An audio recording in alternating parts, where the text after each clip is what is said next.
The Wine Press. A short story by Joseph Esberger. This is first part of this story. You don't have to be French to enjoy a decent red wine, Charles Jousselin de Gruse used to tell his foreign guests whenever he entertained them in Paris. But you do have to be French to recognize one, he would add with a laugh. After a lifetime in the French diplomatic corps, the Count de Gruse lived with his wife in an elegant townhouse on Quai Voltaire. He was a likable man, cultivated of course, with a well-deserved reputation as a generous host and an amusing raconteur. This evening's guests were all European and all equally convinced that immigration was at the root of Europe's problems. Charles de Gruse said nothing. He had always concealed his contempt for such ideas. And, in any case, he had never much cared for these particular guests. The first of the red Bordeaux was being served with the veal, and one of the guests turned to de Gruse. "Come on, Charles, it's simple arithmetic. Nothing to do with race or color. You must have had bags of experience of this sort of thing. What you say?" "Yes, General. Bags."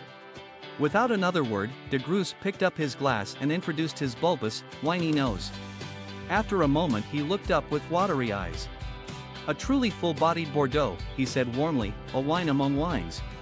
The four guests held their glasses to the light and studied their blood-red contents. They all agreed that it was the best wine they had ever tasted. One by one the little white lights along the Seine were coming on, and from the first-floor windows you could see the brightly lit bateaux mouches passing through the arches of the Pont du Carrousel. The party moved on to a dish of game served with a more vigorous claret. "Can you imagine," asked de Gruse, as the claret was poured, "that there are people who actually serve wines they know nothing about?" "Really," said one of the guests, a German politician. "Personally, before I uncork a bottle I like to know what's in it."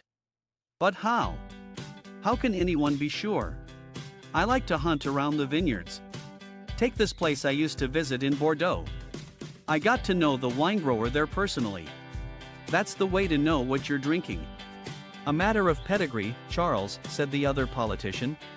"This fellow," continued de Gruse as though the Dutchman had not spoken, "always gave you the story behind his wines. One of them was the most extraordinary story I ever heard. We were tasting in his winery, and we came to a cask that made him frown. He asked if I agreed with him that red Bordeaux was the best wine in the world. Of course, I agreed. Then he made the strangest statement. 'The wine in this cask,' he said, and there were tears in his eyes, 'is the best vintage in the world.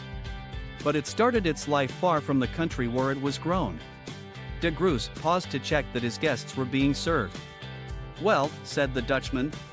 De Gruse and his wife exchanged glances. "Do tell them, mon chéri," she said.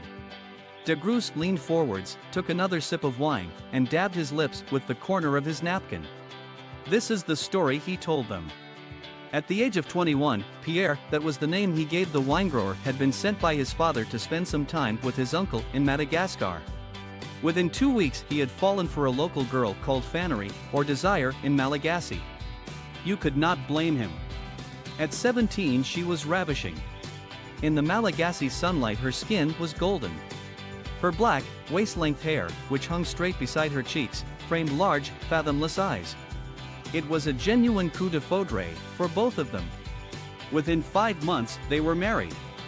Fannery had no family, but Pierre's parents came out from France for the wedding, even though they did not strictly approve of it, and for 3 years the young couple lived very happily on the island of Madagascar. Then, one day, a telegram came from France. Pierre's parents and his only brother had been killed in a car crash.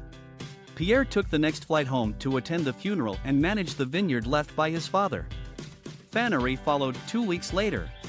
Pierre was grief-stricken, but with Fannery he settled down to running the vineyard. His family, and the lazy, idyllic days under a tropical sun, were gone forever.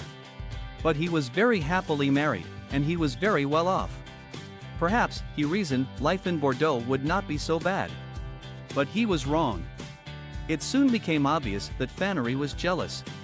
In Madagascar she had no match. In France she was jealous of everyone. Of the maids. Of the secretary. Even of the peasant girls who picked the grapes and giggled at her funny accent. She convinced herself that Pierre made love to each of them in turn. Dear listener, please check the next video for next and last part of this story. Please subscribe my channel and share this video.